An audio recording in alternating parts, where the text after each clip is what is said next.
Akkam jirtu daawwattoota qophii ONN kun qophii addaati. Qophii keenya har'a kanaatiin hojiidhaaf dirreetti bobbaane keessummaa arganneerra. Keessummaan keenya kun maqaansaa Waggaarii Kabaa jedhama yookaan maqaan qabsoosaa Dachaatuudha. Waa'ee isaa otoo hin jedhin innumtaa himatu mee nu waliin tura seenaa addaa dhaga'uuf deemtu. Waggaarii. Nagaasaa galata. Ameen baga waliin nu ga'e. Waggaarii Kabaa Nagawoon jedhama. Bakka dhalooti koos Wallagga Lixaa biyya Mandii jedhamu yookiin immoo mana Sibuu jedhama. Achirran ture isaan booda yeroo qabsoo sana jechuudha. Bara 1994 yeroo chaartarii mootummaa ce'umsaa sana jechuudha. Baabboo Gambeelii bakka jedhamu Najjoo gadi yookiin immoo koonsarnii Kaambee jedhama. Achitti marsaa 8ffaan leenjifamee jechuudha. Jajjabeen ture. Isaan booda egaa qabsoofnee booda gara Meexxii jedhamu yookiin immoo Dambidolloo Meexxii achitti dirree leenjisaa yookiin immoo dirree xiyyaaraa jedhamuun jira. Achi sana turre. Kan leenjisee Gajoo Ayyaanaa fi Dheeressaa jedhamu. Doorii kan jedhamu jira. Kan Doorii. Isaa booda maal taate? Garam deemte? Isaan booda Kamaaliin faas yeroo sanas nu bira turaniiru. Isaan booda lolli yeroo chaartarii Finfinnee jarri keenya deemanii wombarii adda bilisummaa Oromoo fi teessoo olii galuu didanii akka isaan faffaca'an sana yeroo sanatti abbaa caalaanii ijoolleen jajjabee nuti jechuudha bijjiitii irratti eegaa turre yaattee nooraa bijjiitii jedhamutti jechuudha. Illollaa jartiin akka isheen nutti hin seennee gaafa jennu dhiisaa lolinaa jedhee agamaa jiruusa jalatti dhuftee mishiggiin jalatti qotteetti daannoo jechuudha. Isaan booda dhiisnee seennee karaa tajjoolalii kanaan lolli jarri qabame utuma lolluu Daawud Ibsaa Ayyaanaa yeroo sana nu duukaa jira. Boqqolloo ija sadii akkatti lakkaa'ee nuu kenneera. Daawud moo? Daawud Ibsaa Ayyaanaa. Eessaa addee kamitti? Gaa'oo Qebbee bakka jedhamu jechuudha. Achi keessatti. Wayita akkasii waliin turtan? Ba'aa jirra nun ba'aa jedhamee gadhiisaa ba'aa jedhamneetu. Karaa nutti dhuftetti lolaama baane Saawoliin Gidaamii keessa baane gara Yaabusii kanaan baaneetu oliin gara Dambidolloo jalaan karaa baay'ee oliin deemnes dhumarratti hadhaa miillatti nabee jechuudha. Deebii naan jedhan. Deebii jedhanii deebi'ee yeroo sanas abbaa caalaan nu duukaa ture ragaa. Abbaa caalaa fi obbo Daawud waliin turan yookiis? Yeroo sana numa duukaa jajjabee waliin turanii jechuudha yeroo sana. Tajjoo jechuudha. Baatanillee jechuudha. Gaafa baanes jechuudha. Isaan gaan karaa ergiin dhadhabee booda isaan karaa sana gaafa deemanii nuti waraana biraa waliin Sudaanii seenne. Isaan jechuun biyyatti hafaniitu hin ta'in isaan karaa Keeniyaa kana ba'uun hafne yeroo sana jechuudha. Sudaan seente? Sudaaniin seenee Sudaanii akkan seeneen jechuun waajjirri jaragaa kan adda bilisummaa Oromoo durattis immoo Dabaazinii sana turreerra seenees beekaa. Maalajaa Kaambii jedhama.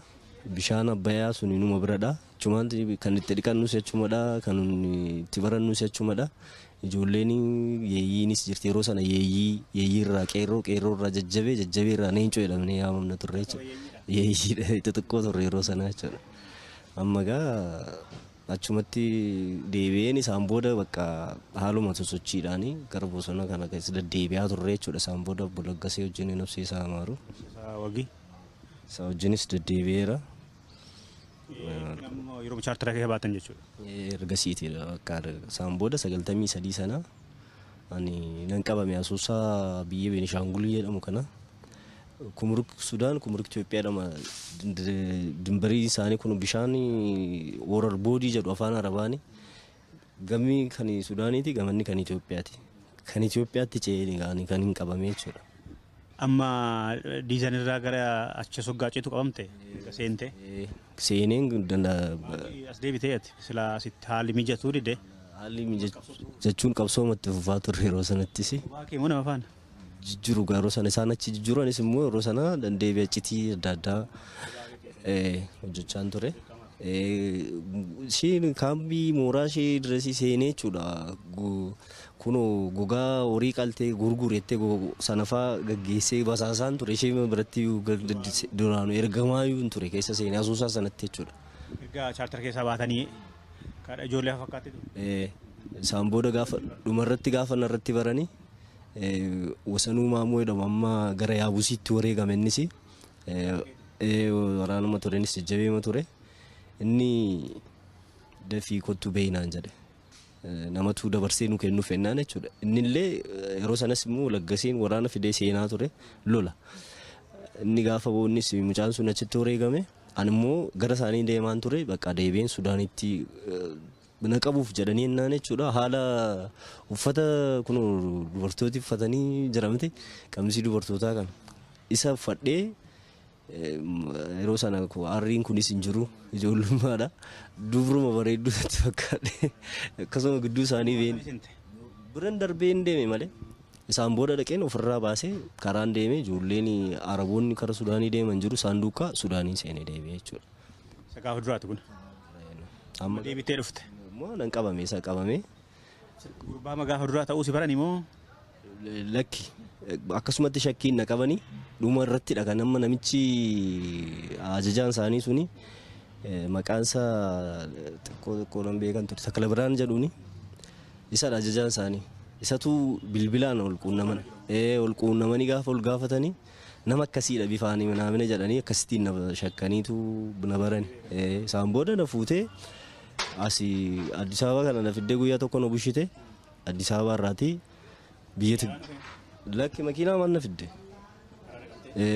isaan booda fuutee qofaa makoon qabame isaan booda ergiin dhaqee maneedha umaraa sana jeja immigireeshinii keessatti jeja na hiite achitti nan garafamaa qobeen irraa baasti miilli kun miilla kana ol kaastee akkas miilli kee lamaanuu akkana ol ta'a akkanatti asii gadi luka jala kana akka jirutti bakka ammallee fayyee malee duqqaadha bakka jallisaa jechuudha. Isaan booda jeja booda fuuteetu shiree ummaa jaree jedhamu jira. Ummaa jarii sanatti shiree Indaasillaasee shiree Shiraaroo jedhamu jira.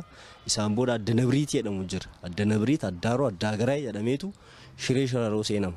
Addanabriitii sana irrattidha kan isheen neete maniidha akkamii jira sitti fakkaate naannoon haxxee kan hidhamee jiru fanjiidhaan hidhamee jira shuboodhaan jechuudha. Maniidhaa sana keessa gaafa deemuun jaalloon baay'ee babbaan wareegaama jirti jira garuu ergiin seenaan torbee tokko hin guunne nama sadii na biraati ijoolleen sun ijoollee baaleedha sadanuu fuutee yeroo isheen halkan karaa horaa sana ni ilaalaa ija kana hiiteetti akka isheen bakka ajjeesuuf fuutees bareera waan tokko gochuun danda'u hidhameen jiraanis makaraa irra jira jarittiin sun badda amma zartuunee jedhamtu tokkos immoo isheen jajjabee turte asirratti jaalle Daawud Ibsaa ayyaanaan mataan isaa hin beekaa duuriin fa'aa hin beekuun sirrii matti jechuudha zartuun jechuun maqaan ishee sirrii Aannanee jedhamti ishee fa'aa halkan dhiyee keessa sa'aatii 7tti fuudhanii kan isaan ajjeesan jechuudha. Eessaa qaban ijoollee kana? Bakka ishii akkuma kana argatan natti fakkaata. Warri wareegaman kana maqaa isaanii beektaa? Warri wareegame sana jechuun torbee taaga yeroo dhufe ishii sana qofa maqaa beeka. Malee maqaa isaanii hin beeku ammoo warra jiran keessaa mataasaa manniidhaa kan koo qofaa waan ta'eef iji koo kun amma aduu kana akkas ol jedheen ilaalu. Ijuma nargu dhuguman siin jechaa jira. Maaliif aduu argee hin beeku. Jechuma dukkana keessan ture jechuudha. Infiduu halkan fuudhanii deemu bakka isaan itti ajjeesan hin beektu. Dhumarratti garuu warri amma afaan kana keessaati maqaa nama sadii nan yaadadha akka gaariitti waliin beeku. Warri wareegaman kun bara kamidha? Warri wareegaman kun yeroo 94 seenu keessadha. 94 keessadha kan isaan ajjeefaman jechuudha. Isheen waasaw maal ijoollee baaleedha manniidha akkuma kana walitti dhiyoo ta'eetu hin dhaga'ama waan isaan achi keessaa haasa'an anis walitti naasofna bare garuu waliin beennu waliin qoranu bifaan waliin beennu malee dukkana waan ta'eef jechuudha. Adda aanan qofaa matti na keesse maaliif xiqqoo gamsiisaan ture jajjabeessin ture qaamni koo akka kana miti warri na beeku hin beekaa jechuudha. Qaama akkasumatti na arganii na baqatu turan. Matareessi akkasitti baadheen fiigan ture. Warri na beekan warri dhaaba keessa turan ammallee warri na beekan hin beeku. Waliin turte hoggana kee amma jaal Daawud faana ture jettee. Jechuun Daawudiin fa'aa isaan yeroo sanatti jajaadhaan eegamu waardiyaanis ijoollee majajjabee keenyadha jechuudha. Abbaa Caalaas gara ji'a sadii akkamii mataan koo waardiyaa ta'eera jechuudha. Eegaan ture jechuudha bosona sana keessatti jechuudha. dachaatuudha maqaan koo yeroo sanatti dachaatuu jedhanii dachaatu miilla tokkeedhaan na yaamu jechuudha. Amma fakkaadhu amma jechuudha yeroo sana amma kun maneedhaa tokkasuma qaamni baay'ee elektiriikiidhaan kun gurra kanatti elektiriikii na keessi. Meeshaa ittiin deemina warra amma sadii moo nama afur jette kan kaata argite. Nama afur halkan ishii amma zartuunee sana sa'aatii torba dhee keessaa sa'aatii torbatti. Gaafa sana baatee hin deemine. Maali beekamaadha bare akkuma akka ishiinis maneedhaa kam jettee? Adda Nabriitii jedhama manni. Kibba moo kun kibbeedhama? Gara lakki gara Eertiraatti akkas. Amma baadimmeeni akkas amma yeroo asii hidhattu baadimmeen akka mirgaa kana jira. Shiree shiraaroon immoo kun as jira. Kun gidduu immoo isa dhaqa homaraa dhaqa karaanii jechuudha. Kana suu achiin gahee dhagaasitti Adda Nabriitii jedhamu Addaaroo jedhamu beekamaadha bare tiraanspoortiidhaan faan deddeemu amma mataasa magaalaadha bare. Ati bara kam qabamtee amma yoom baateedha? 93 sanan qabamee ammoo akka lakkoofsa Itoophiyaatti jechuudha. Maneedhaa keessatti kunoo akkas ta'ee kunoo mataa koo kana ilaaluu dandeessa jechuudha. Amma harrii amma aadameetu malee harrii akka jirutti bakka kunis hin argita jechuudha. Kun amma harrii baase amma beetsabiin warri kan koo maatiin koo illee yoo jiraatanii nan beekan jechuudha. Amma tuma na argan jechuudha. Quban qabdu bakka isaan jiran isaanis olee quban qabdan. Ol quban qabu. Amma guyyaa 5 argina achiitii beete jechuudha. Daawwattoota keenya kan amma dhagaa jirtan seenaan isaa kan nama gaddisiisu nama waggaarii kabaa jedhamu yookaan maqaan qabsoo sadachooftuu dachaatoo jedhamu Tigraay keessatti maneedhaa keessatti waggaa 19 turee nama bahedha. Akka inni nutti himaa jirutti imimmaan isaa bu'aa waggaa haasa'u mucayyoo zartihuun jedhamtu dabalatee ilmaan Oromoo sadii waggaa isaan halkan fuudhanii deemanii ajjeefaman argeera jedhe. Qaamni isaa furdaa ture rifeensi irraa dhumee huqqatee sakaan immoo meenutti mana irra gahaa jiru. Isa faana haasaa jirra jechuudha waliin tura. Amma gaa naannoo sanatti namoonni 4 wareegamuu agarte. Nama meeqa jira moggaatti baatu waggaa 19 booda maneedhaa? Amma nama 16 turanii 17ffaan kun kan dhufe dhiyooma kana waggaa tokko akkas ta'uu danda'a. Halkan fidde makiinaa kunoo makiinaa haaraa bee kanaan fidde akka gara nama 10 ta'u kan isaan ajjabanii ni fidan jechuudha. Waggaa tokko as dhiyeenya kana. Dhiyeenya kana. Ergi Abiy dhufee kana. Nama haaraa dhagaatti ni jira saas? Nama haaraadha nama tokkodha nama beekamaadha natti fakkaata. Oromoodhaan? Oromoodha. Maal jechuudha yeroo amma erga Dr. Abiy dhufee Tigraay keessatti namni dhamachuudha si geenye? Fidani gaa amma affananii fidani. Sabuma keenyadha. Oromoodha fidaniiru gaa waan ijaan argee jechuudha. Kan du'e miti. Konkolaataa koobraadhaan fidan? Koobraa kamiidhaan fidan makiinaa kun koobraa haaraa ba'e kana kun jira miti. Mastaawotiin isaa gurraacha isaa nama 10 fidanii buusanii gashani maneedhaa sana keessa. Nuun amma yeroo sa'aatii fincaaniif nu baastu sana ergii nu baastee booda isa baastee ergii dhiyee booda jechuudha. Amma nuti bishaanii kunoo bishaan kamii qaba? Qaama isaa hin argitu. Nuun arguu hin dandeenye. Maaliif nu dhoksu. Namni isa ijaan argee hin jiru amma warra nu keessaa hidhame kana keessaa mataa isaa jechuudha. Oromoo ta'uu isaa hin beekama. Maaliif hin dubbatu. Jarri yeroo bilbila fa'aa dubbatanii dhageenya xiqqoo jechuudha. Nama siyaasaa wayiiti moo sooressa wayiiti moo? Akka kana ani gaana sooressa ta'uu siyaasa ta'uu isaa nama siyaasa ta'uu nuuf maaliif nama beekamaa ta'uu danda'a. Bishaan kana bishaan amma nuti bishaanii ho'aa taankarii keessaati nu buusti bishaan ho'aa dhunna. Isaa fi bishaan qabbanaa kana kunoo waan shagamaa kana fidanii darzanaan fidanii kan nyaati mataa isaa bakka biraatii dhufaaf isaaf. Garuu eenyummaa isaa baruu hin dandeenye. Waa dhageessanii reebbichaan jira isaa? Reebicha hin argine jechuun hin dhaga'amu ka manni fagoodha xiqqoo akkas nurraati. Amma isa faana nama 17 waggaatti baatu waggaa? Isa faana nama 17 mucaan Jimmaa tokkotu hafee jira. Mahammad Abbaa Garoo jedhama. Kan mucaan Arsii immoo Abdallaa Adam jedhamu jira. Tokko immoo Baatii jedhamu biyya Walloo keessa Baatii biyya Walloo Kamisee Baatii jedhama. Biyya baatiidha Ahmad Idris jedhamu jira. Ahmad Idris. Innis ture inni baay'ee falmataa duraadha garuu inni warri isaanii jiruuf hin jiran hin beekan isa jechuudha akkuma koo jechuudha. Inni fa'aa affeera amma warra hin babbeeku warra kana. Nama sadii kanan keessaa beeka warra kaan ol hin barre garuu lakkoofsaan nan beekan jechuudha. Baay'ee manii isaanis keessa. Turanii isaanis jechuun ani waggaa arfan tokko nan dursaan isaanii. Na booda warra jechuun baalee yeroo tattaabatan xiqqoon dhagaa malee ka baalee jechuun bakka qaban warri gaara mul'ataa jedhamu jira biyya Harargee keessa jechuudha. Achi naannoo sana fa'aa warra turedha. Kara jijjira bakka naannoo baalee naannoo Sumaalee kana keessa fa'aa warra deddeebi'aa turanidha isaan.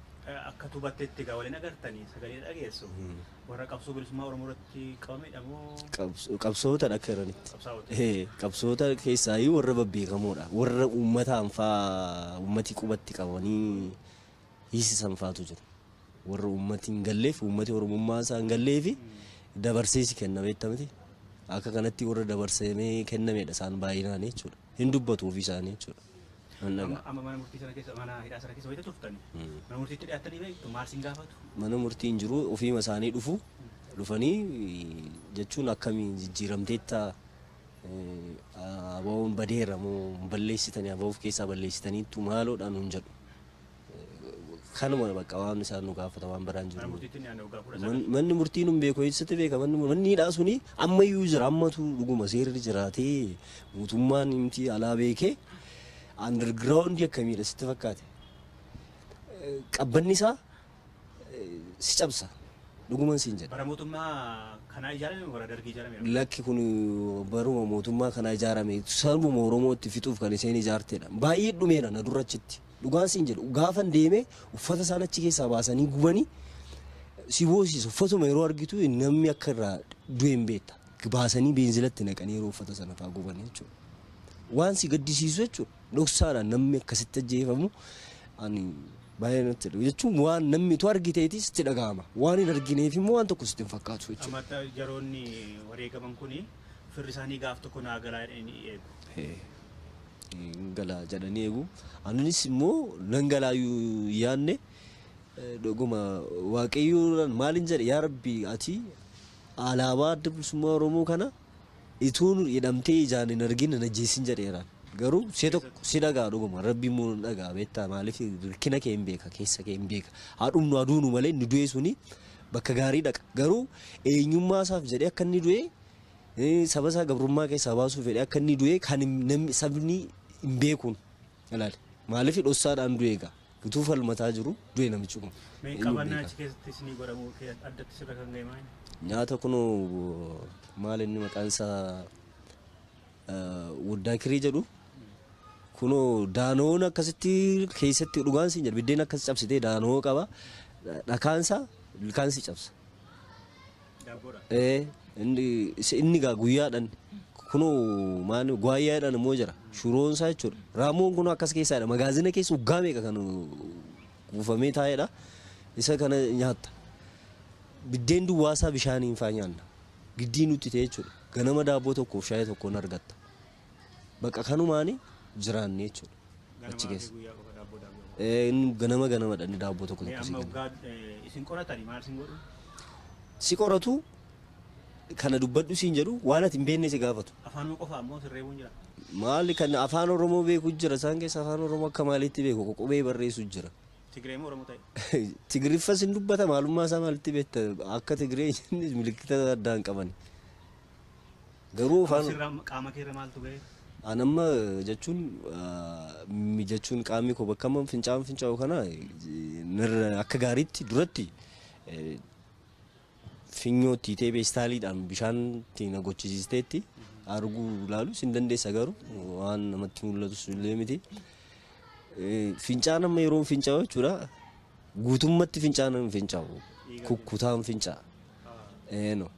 Amma gurri kun immoo jechuudha kun amma malaadha amma kuni malaa callisee qoricha illee hin arginu hin argita malaadha callisee malaa maaliif rukuttaadha kun ilkaan kun amma sadafiidhaan isin irratti cabaadha amma kun buqqoo nan buqqaasisatte illee hin dandeessu kunis immoo qaadha kun immoo amma lafeen kuni cabaadha amma kun lafeen kuni jechuudha kuniif kun amma tokko kuniif kun tokko miti kunis sadafuma sadafiidha kunis qaamni bakka waan baay'ee kan bakka waan dhiyoo kanatti immoo kun amma kun amma fayyeera natti fakkaata xiqqoo kun naannoon kun kan jira dhiyoodha kun faam asiinis kun dudda kanarra jira dhiyoodha kun immoo hodhamaadha na duratti kan jiru waa hodhamaadha akka fedhe abidda kan daawwattoonni keenya arguu danda'u kana kuni hodhamaadha kuni si waraanani immoo maan kuni akka irratti yeroo na reebdu sana cuubeedhaan akkas gootee kun laphee koorrallee jijjira kun amma si waraanani kun amma isaanumadha kunis kan isheen cuubeedha kun akka yerootti jechuudha akkasuma si waraanu akkanuma akkuma natti taphatte akkuma nama raammoo nama keessaa baasu jechuudha akkana gootee ma intini ne tigroota maala gooteedha oonagi shuftaa mana siin jetti bakka abaawoodha oonagi jetti nama nyaatu itti fakkaanna sabni Oromoo jechuudha Oromoo taate ati Oromiffa dubbatta taanaan ati abaawoodha bakka ummati waa'ee abaawoo hin beekne jira Oromoo ta'ee Oromummaa isaa kan hin beekne jechuudha isa faa fuudhanii akka barbaadan godhu achi keessatti gadi si baastee si reebdi bishaan sitti natti akka barbaadde bakka akka barbaadde hiitee si garafti amma mucaan durbaa sun yoo akka fedhe dhiira taate nama sadii isheenis gaafatteetti baay'ee dhiira isheenis jabeedha eenoo dhiirummaa koo mataasaa ishii biratti dhiiran jedhamu jechuudha kara tokkotti nan gammada garuu du'a ishee sana anaan baasanii yeroo na garafani ishiis baasanii akka dhiiraatti yeroo garafan sanadha kan eenyummaa koo jibbee bakka hin gubamu saba Oromoo fi gadda tokkoof keessaa hin qabdu utuu as kunoo jawween akkasii liqimsuuf ka'e sirra dhaabbattee jawwee sana sirra ari'uun barbaaddu si nyaachisti malee jechuudha jarri dhuguman siin jechaa jira sabni Oromoo garuu gowwaadha sirriimatti immoo gowwaadha nuun jedhu achumatti maal fiddu baay'attan malee akka nuun falmachaa jirru hin beetti warra falmataa jiru hin beetti uummata Oromoo karuutti baay'inaan hin falmata kan biyyaa bees rakkina miti kan biyyaa baasu bar beela miti dheebuu miti utuu lafa qabu lafa isaa sanarraati an amma bakka itti galuu hin beeku garuu qabeenya warri keenya qabeenya qabu yeroo sanatti jechuudha abbaa koo dabballeetti lafarra gotattee ajjeesteetti ni dabreeran durattidha ni durattidhan darbe waa'ee sababa sanaa fi obboleettiin koo tokko amma almaazee jedhu Dambidolloo barsiisaa taateetu amma garuu hin beeku jirtiif hin jirtu isheen baqatteetu Dambidolloo galte horii loomicha daabbusee jedhamu jira horii darabaa gashina ture darabaa jira jechuudha horiin keenya beekamee jechuudha beenguwaa kana keessa dhuftee gaggaafattee nama garaftee lafa loomicha sana horii sana argite horii sana saamtee itti horii abbaa kooti duratti tuun hin qabamin saamtee horii abbaa kooti waan isheen hin godhin hin jiru jechuudha amma obboleessi tokkos immoo nan qaba Geetaachoo jedhuun innis immoo Ameerikaa jira duratti dhanni baqatee ba'ee garuu bilbila isaa hin qabu anis bakka hin jiru hin beeku Ameerikaa akka inni galee sirriimatti nan beekaa jechuudha Geetaachoo galee reedheetu bilbilee ture Geetaachoo qabaate hangafa koodha jechuudha baqatee ba'e innis barataa akkamii ture jechuudha nama Ameerikaa akka inni jiru nan beeka garuu ana ta'uu kooyyuu hin beeku yoo na arge jechuudha namni na beeku daawwattoonni keenya yoo sagantaa kana hordofan obbo Waggaarii Kabaa kana kan marachaa jirru mana hidhaa Tigraay keessatti waggaa 19 hiraaraa akka turedha kan himatu qaamni isaa hedduu miidhameera kiraanchiitiin deema qaamni isaa hedduu waraanameera gurri isaa mala'aa rifeensi jijjiirameera qaamni hir'ateera mee namni sagantaa kana hordoftan obbo Geetaachoo Kabaa nama jedhamu Ameerikaa irraa yoo beektan ONN yoo quunnamtan obboleessa keessan waggaa dheeraa adda baatan lubbuudhaan argameera ka jedhu dhaamsa nuu dabarsa mee itti deebina ammoo baate gaa waggaa 19 booda eenyu jirattee adda lubbuudhaan jiru itti adda warqee abbaan kee haati kee turan abbaan kee haati koo jirti turte buleessa armee kootiifaa jira inni yeroo sana jijjiru baay'eedha zariin keenya baay'eedha maqaa isaanii dhadha'ee tarii amma fuulli kee qaamni kee waan jijjiirame jijjiru jechuun egaa iddoosanis jira iddoosaa Kabaa jedhamunis obboloo Amadha abbaan nan tokkodha iddoosaa Kabaa jedhamus jira Dirribee jedhamtus Dirribee Kabaa jedhamtu Gabaabbaa Cannaanoodha Mandii jedhamu jechuudha yookiin immoo Gabaa Facaaseedha naannoon keenya suni jechuudha nuti egaa warra Gomboo jedhamee waamamudha Achittis warra laga abbaa kumee jedhanii yaamu laga abbaa kumee jedhamu jira. Suni maqaama warra keenyaan yaamamaa jechuudha. Maqaa warra keenyaati jechuudha. Lagi sunis beekamoodha jechuudha. Mee amma gaarii gaafa hidhaa sana keessatti sirreebanii isin hiraarsan kana achi hiraarsa kanarraa hoggaa sirreeban maal utuun du'ee guyyaa nama jechiisu jira? Ani du'a sii wayya beektaa? Akka of hin ajjeesnees immoo waanuma ittiin of ajjeestu waan quubsaa tokko hin argattu malee kan du'e wayya. Ani amma mana hidhamuu sanarra kan du'e biyyee nyaate sana wayya. Maaliif du'a wayya. Maal ta'uu sammuu keessatti yeroo sana amma tarii gaaf tokko as keessaa baheen aduu argaa yookaan maatii kiyya argattee addaa mana hidhaa sana keessatti. Nan ba'a iyyaanne. Waggaa 19 waggaa turte kana. Iyyaanne. Nan ba'a mayyuu iyyaanne of keessatti sun qabu yaaduma akkasii hin qabu. Akkuma isaan itti na baasan waaqayyoo uummatu keessaa filee na baase malee na baasu hidhees yaada akkasii hin qabuuf keessaati jechuudha. Amma kiraanchii qabatteetta? Maalirraati?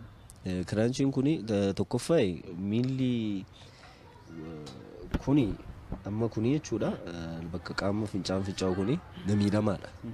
Kuni jechuudha. Waan na miidhamaa ta'eef. Inni sammaaree kirarraasanii wanni si sadafiidha. San durarreera hiitameerasi sadafiidha. Kun immoo amma miilli amma kuniif kun tokko miti. Kun amma akkas baadha dhiitaadha jechuudha. Lafeen kun cabaadha. Lafee kanatu nan deemsisu gaafa akkanii jedhu as keessa na waraana beektaa. Maaliif tokkoffaa immoo mana qorichaa mana yaalaa hin arganne kanadha amma kun. Amma madaan ati nu agarsiifte kan hundisaa akkasutti si fayyee mana yaalaa sin geessine. Maan tokko mana yaalaa kana qofa kana hodhame kana qofa gaafa ni tortore beektaa. Tortoreen naani nan bu'e bakka nama daa'ee kana nan ajjeesu wayyaa manaan jennaan nadidan nadinnaanini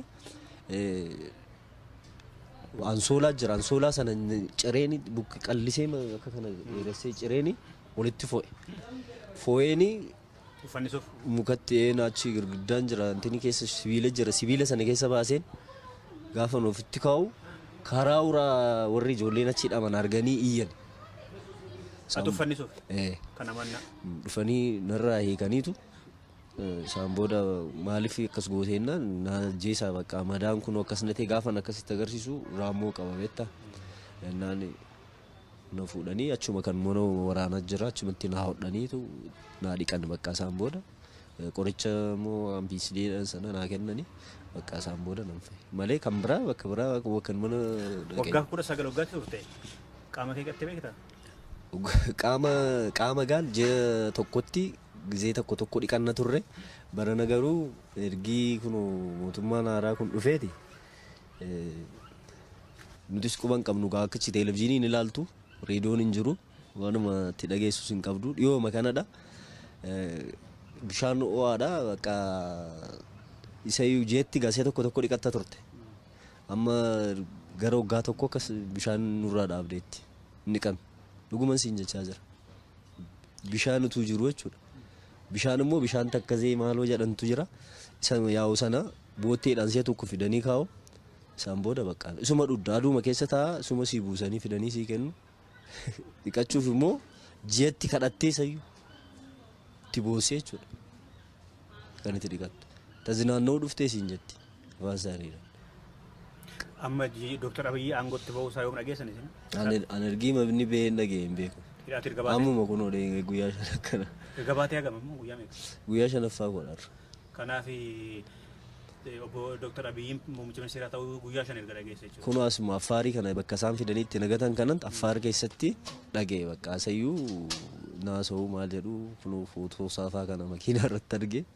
Beektaa asirratti hundu? Hin beeku asirratti hin beeku. Footoo masaa jechuun kana jedhanii maalidha kun yeroo hedduu sitti muka. Mootummaa keessanii minaan isin jedhu warra Affaarii. Namni ammachi keessatti kan hidhamu Oromoo qofadha moo kan biraallee nama gosa biraa takka hin argine dhugaan sitti jimaa jira. Maaliif annummaa bakka isaan jarrafan bakka dhugaas dhaquu hin danda'u isaan duruus hin danda'u hin beekamu. Isaan keessatti tokko namni miti zariimti makaa qabu hin jiru bakka Oromoodha akka yerootti. Malli ichi maalidha Oromooti jechuudha. Ijoollee Oromoo malee tasa kan itti hidhamee beekus hin jiru. Kan isaan keessaa baasanii ajjeesanis Oromoo kan isaan fidaniidhanis Oromoo. Tarii amma namoonni babbadan hedduudha gara 200 ol kan abaa'uun tarreessee mootummaatti kanatti ture. Amma akkatti shakkitutti obboon dhiinfaa tarii achi naannoo sana Argamattee yaadda jireenya weellisaa. Jechuun eenyu akka ta'e hin beeku garuu namicha amma dhiyoo kana fidan nan shakka. Kan amma fidan siin jedhu bifaan hin beeku malee halkan fidanii nama 10 fidanii dhufanii makiinaa beekamaadhaan fidanii bishaan kana fiduu fi nyaata immoo alaa fiduuf namicha kana eenyu akka ta'e garuu hin beeku.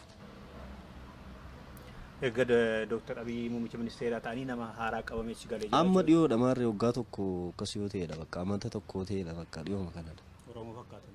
Oromoodha malee akka inni qandanyaa ምናምን jetti afaan nan dhagaa achuma keessa ta'e qandanyaa ነው የመጣ ሽፍታ ነው ጀግና ነው ማን ነው ጅጋፈ jedhanii አይደለም jedhu garuu warii isaanii xurutti dhaga'uun dadhabe maaliif gurri kunis immoo na dhukkuba waan ta'eef nageenye malee eenyummaa isaa baruu nan danda'an ture garuu nama beekamaadha. Meerga kaafte waa'ee gurra kee waa'ee ija kee nutti himi maarra jira. Kun gurri koo akkuma amma ilaaltu kanadha malaa jira miti kun sitti argamu. Dhagaa ammoo hin dhaga'u kun amma yoo nama ilaali kan amma siin qilleensa kana dhagaa ilaalu argite asiin baalu akkuma argitudha jechuudha. Gaafan kanaas kana fakkaadheen ergi man dhufee alaabaa kana argeetiin gammadeen fayyee bakka fayyee anamma hundu illee waan tokko natti hin fakkaatu maaliif kan yaade sana geera. Ijji keen argaa mada. Ijji koo amma galgala rakkisa malee na argama guyyaa kana. Kan hidhamte amma manuma dukkana keessa qofa moo lafa jalatti iddee lafa jala malee lafa jala ta'eetu akka olirra jira akkuma kana ta'eetu olirra jira tokko jala miti lama irraanis kan hidhaman jiru jalaanis kan hidhaman jiru irratti kan hidhan aduu argatu jedhaniitu irraati jalatti nu gashan jalli sun immoo olitti baadha waan si dhubu amma kunaa nama asiin hin jedhamni kun immoo girgiddaa miti asiin immoo as keessa immoo nama biraatii dhabee jira jechuudha. Ibsaan jira. Jiru qilleensi gala. Qilleensa sibiiladha sibiila feerroo kun afurii akkasii qaqalloo waan amma nageessudha. Ishiidhaan qilleensi sii gala ho'aadha biisuun inni ho'a garuu lafi isaa sun immoo dhagaa waan ta'eef simintoon suni baay'ee galgala bakka yeroo sa'aatii 12 booda bakka diilallaa baay'ee kan amma achi keessatti kiraanchiin deemu jira ammas ijoollee sana keessaati. Qorri simintoo irratti cabsee jechuudha. Sireen qabanii firaashiin qabanii lafa. Sireen hin jiru. Sharaa si'afu. Firaashii wayyuu arginee bennu. Firaashiin eessa jira? Firaashii siin kennan. Sharaadha. Sharaa. Abdii qabduu maal gogaachi keessa akkas reebamtanii isin ijaarsitanii waggaa amma kana jettu? Abdiin keenya egaa guyyaa tokko dhuguma guyyaa tokko dhaabni egaa sila bosonuma jira hin beekna miti. Akkuma jiranitti bosonuma sana keessa akkuma jiranitti hin dhufu guyyaan tokko numa dhufti guyyaan Oromootaa jenneetu walitti weellisna beektaa. Amma kutaa adda addaatu gaadhamtanii wanta waliin dudubbattan dhaamsa walii dabarsitan fa'aa qabdan.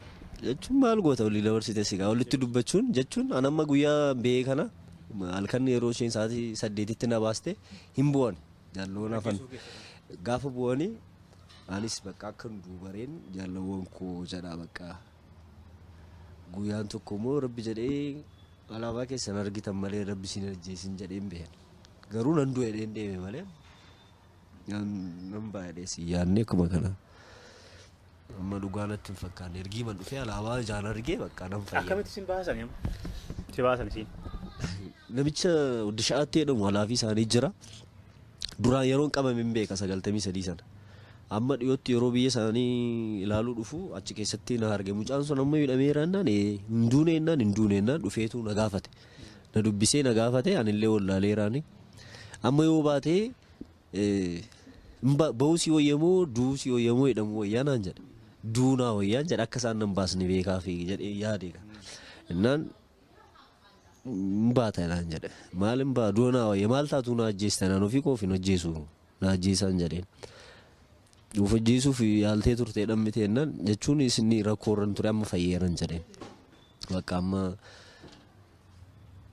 duutanaan jedhe haa ta'u hin jedheen sokke galgala sa'aatii 8tti kunoo siree fi paatroolii dabil gabbiinaa kana haaraa dhufte buburrittii kana ishiidhaan na fuudhanii shiree Indaasillaasee dabartee Aksuumii irraan dhuftee maanni maqaa Addigiraatii bakka jedhamu achi bulle Addigiraatii sana na bushitee waajjiruma poolisii na bushite. Amma inni guyyaadhaan dhufee hin duuta siin jedhee deema. Sumatu na fuudhee deemaara nama sadiidha isaan. Ganama duraan dhufee hin duuta siin jedhee. Hin duuta jedhee na fuudhee deema. Amma waamu atis. Ammas naajjiisuma dhaqaa jiruunsi jedhee yaade garuu garaan koo lama ta'e naajjiisuuf moo needhaa naa jijjiiraa jiru ani immoo bakka naqus hin beeku callisee mantaa'eera amma akka fedhan naa godhan jedhee muradheera gaafa dhufnee aduun hin dhiisiste malee gaafa aduun dhi'uun daganaa guyyaa lammatatti jechuudha. Galgalaan na fuutee kaatee fiddee kunoo biyya Affaarii kana fiddee magaalaa tokko keessatti na buuste. Beektaa magaalis? Nan beekee biyya kunoo bakka ashaboo baasan sana Afdeeraa jedhamu sana achidha. Achitti na buuste isaan booda nan taa'e namni si eeguu jira asiif achi hin deema jettee na dhiisanii makiinaa fudhatanii ma deeman isaan. Karaarra moo? Magaalaa matti akkasuma nagashitee magaalaa keessa namni rafeera halkan walakkaadha. Amma nan taa'e. Oolumsi kaa karumarra? Karumarree karuma makiinaa biraas immoo akkasaan mirga qabadhe nan taa'e namni na bira dhufus hin jiru. Callisee man taa'e amma bari'uu jala geera Affaaroonni kilaashii dadachaatu kana baattee dhuftee na gaafatte. Afaan Oromoo beekaan jedheen kan biraa oonaan jedhe Arabiffan beekaan jedheen afaan Arabaa nan beekaa waan Sudaanii sanas tureera afaan Arabaatti dubbadheennaani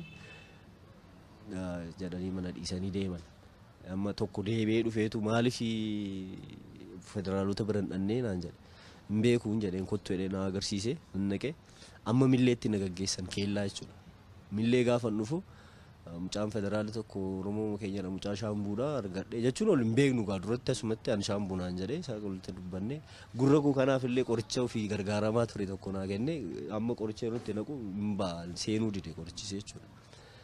Amma laphee kanas qorichatti fudhadhu naan jedhee kunis yookiin immoo dhidhiibsisi marammaramedha wanti maramaramus hin qaban galuu kan lubbuun koo beeyuu nan gammada biyya koo galee hundees waan tokko natti hin fakkaatu hin jedheen isaan booda bakka amma biyya Oromoon jiru biyya Kamisee jedhamu amma achitti akka ta'edhattuun godha jedhee biyya maali kun maqaan isaa Kombolshaa jedhamu na fidee shifeerichi Kamisee dhaxxamitee jedheen akkuma nama beeku na birrii tiraanspoortii naa kaffalee Kamiseen dhufe galgala. Shifeerichi kun amma kan waraanaati? Lakki makiinaa ama sibiiliidha. Amma gaasaan booda addana ergiin dhufe galgala. Waajjira poolisii sana gaafannaa nama yakka qabu malee nama yakka hin qabne hin bushinu naan jedhan.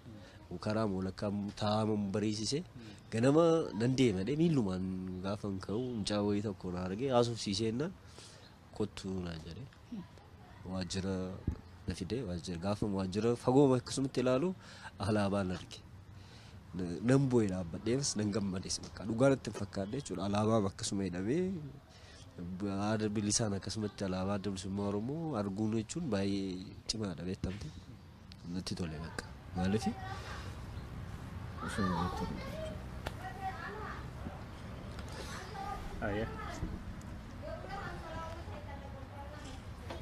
amma dhaqxee waajjira seentee? Gaafadhe waajjira dhufee nan seenee walgahii gaggeessaa jiruutiin siyaasa ofsiineedha mucaa tokko haasofsiisee isaan booda isaanitti himnaan kun obboleessa keenya kana biratti qoradheedhaan isa bira geessanii inni immoo isaan booda galgalayyuu irbaata siin nyaanne biddeenuma jedhamu nyaadhee hin beekun ture birrii naa kennee sunni biddeenuma jechuun waanuma akkasii haala akkasii argitee beektuudha hin jiru waan ayinatuma tokko nyaatta amma kun dhaqee bisaa koos nyaadhee bishaanis dhugee kun nama ta'eera natti toleera amma dhukkuba kun waan tokko natti fakkaachaa hin jiru nama. Maaliif tokkoffaa of argeera bakka warraa fi amma keessi kee maal sitti dhaga'ama qalbiin kee onneen kee sammuun kee?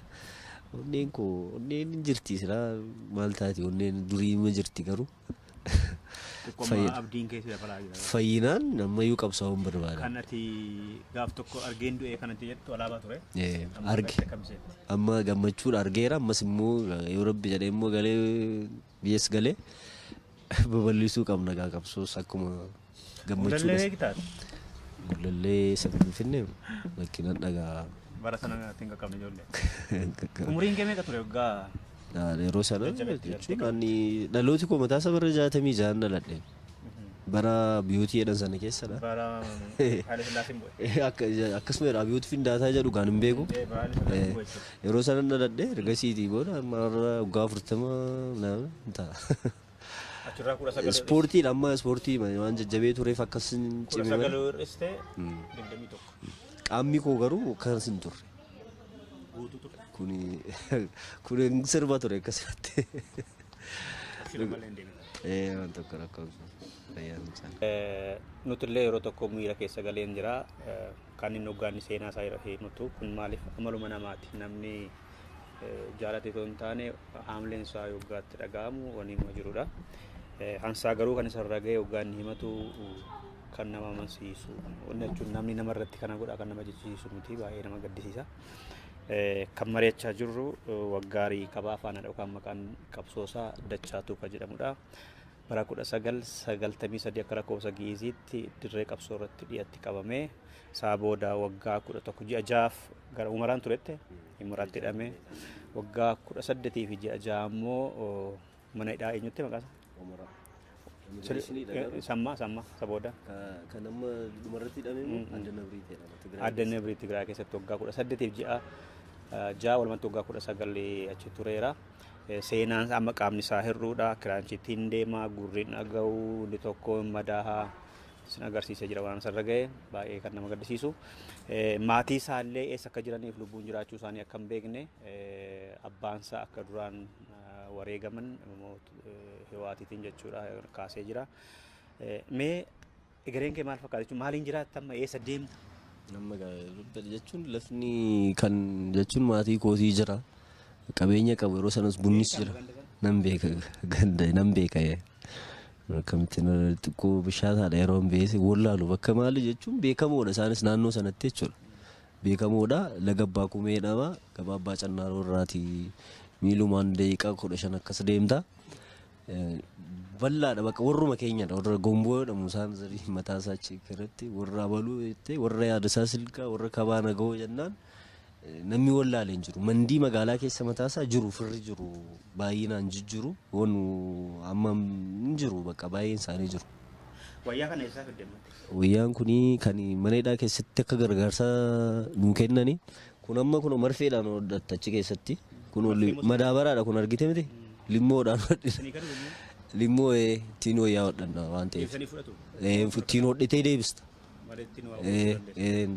Qeensa amma laaciidhaan muratteetu deebistee fuudhanii gatu seegu beneeku qabattoon hin jiru hidhaan kopheen kunii kan amma mucaa federaala sanatu naa kenne.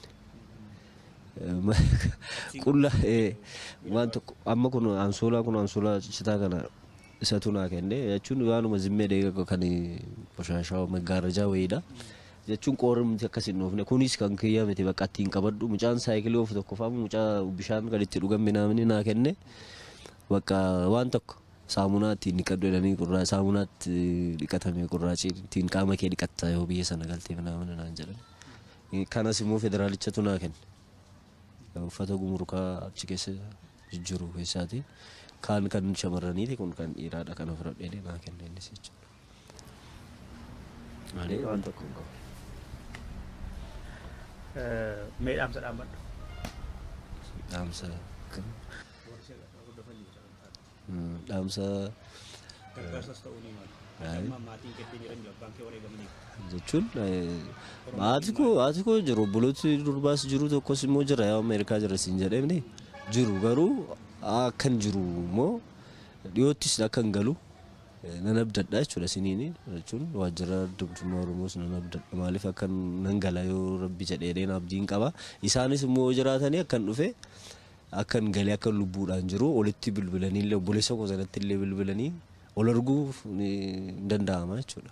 Kanaaf yoon galeera yoon du'eesse kan maan booda yoon du'eesse waan naafoon iyyuu natti hin fakkaatu maaliif kutataniiru kaa du'eeradhanii maaliif yeroo abbaa kee lafarra kutatanii ajjeesan sana hundumtuu kutatee garaa bakka anis immoo isaan booda badee dhaaba seene kanaaf waan tokko yaada biraan jiru qabaantu jira. Amma kunoo namni amma nama 17tu jira tokko dhiyoo kana dhufeedheera waluu isaan baranne isaan gaamma isaanis immoo rabbi jedhee abdiin ayyaannumti Oromoo gargaaree isaanillee ba'anii hin galu warra isaaniiti warri jiru hin gala kan du'eetu hin galu malee kan jiru magala hidhaa keessa taa'ee garuu duus hin danda'a utuu gadhiiste na duukaa gadhiiste jara kana fixuumaaf keesse malee silaan gadhiiste turte gadhiisuuf yaadan qabdu garuu ayyaannumti Oromoo gargaaru malee waaqni isaanii gargaaru malee maatiin amma abaluu jira jiru jedhanii yaada biraa keessa jiru. Garuu kan jiru hin gala. Yoo hidhaa keessaa ba'ees hin gala. Kanaaf yoo rabbeedha egaa guyyaa tokko Oromiyaan bilisoomtee argine hin galla warri jedhanfaa jiru. Warri jiru hin gala warri hafe immoo waaqayyo isaan gargaaru ammallee. Warra kanaaf garuu utuu mootummaan danda'ee qaqqabee jara kana qaqqabee natti tola jechuudha.